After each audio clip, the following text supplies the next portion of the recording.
nyika yachizofumugwa, nyika yeZimbabwe manje utungamiri hwayo hwese hwakuzofumugwa kuti aiwa nyika takuona kuti iri kutungamirwa navanhu vari corrupt. Tinoda kuti why is it a gold backed currency inoluza value? How come? Sanapinda mashoko anobuda nyogwa panapa nevakomana opposition atikuona kuti vana the commentator vari kuuya vanyatsanangura what they think, their opinions. Not to subscribe or like or turn on the bell icon. Tipina munonyora vachiti to observe that Zimbabwe is governed by individuals who might be deemed inadequate in other nations.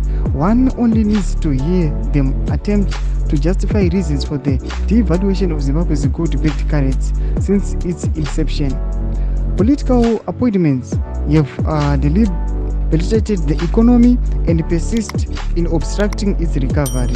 The general consensus, barring indoctrinated ZANU-PF followers, is that the gold reserves claimed by the Central Bank of Zimbabwe are only imaginary.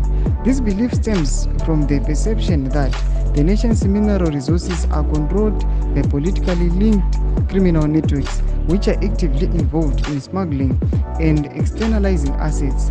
Allegedly, this with the complicity of the Central Bank.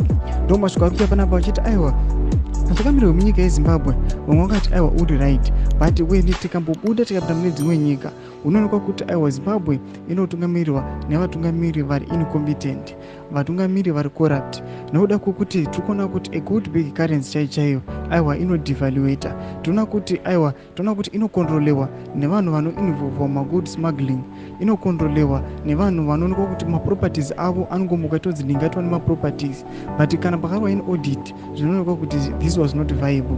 Motize mafungiro enyu moti kudii pamusoro pepenengura kwavari kuita vaizama kutsanangura kuda kuonesa vamwe vasingazivi kuti aiwa munombozvionawo sezviriitika munyika yedu izvi, takudawo zvimwe zvinyuwani. Tudze mafungiro enyu moti kudii pamusoro pemashoko avo, pindai comment section medu, musanosubscribe or like, turn on the bell icon.